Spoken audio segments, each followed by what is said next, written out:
মূল্যবান বক্তব্য দেওয়ার জন্য অনুরোধ করছি। বিসমিল্লাহির রহমানির রহিম।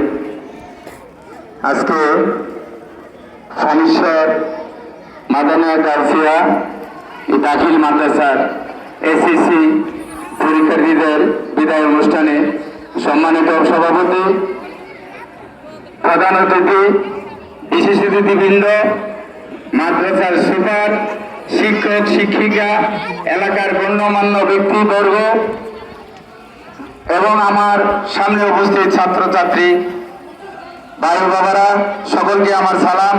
আসসালামু আলাইকুম ওয়া রাহমাতুল্লাহ। আসলে এখানে এই মাদ্রাসা যাদের মাধ্যমে প্রতিষ্ঠিত হয়েছে, যারা জায়গা দিয়ে, অর্থ দিয়ে, বুদ্ধি দিয়ে, শ্রম দিয়ে সহযোগিতা করে আজকে এই সকল মাদ্রাসা আমরা এখানে সুন্দর পরিবেশে বসতে পেরেছি। যারা বেঁচে আছে তাদের আল্লাহ পাক দীর্ঘায়ু দান করুন এবং যারা দুনিয়াতে নেই আল্লাহ পাক যেন তাদেরকে বেহেশতের উচ্চ মাকাম দান করুন। আমি সবার কাছে এই দোয়া প্রার্থনা করছি।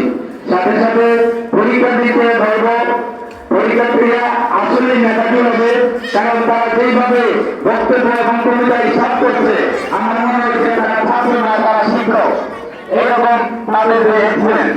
আমি তাদেরকে বলবো তোমাদের যে শিক্ষক বা শিক্ষিকা যে নির্দেশনা দিয়েছে এগুলো সুন্দর করে মনে রাখবা। বিশেষ করে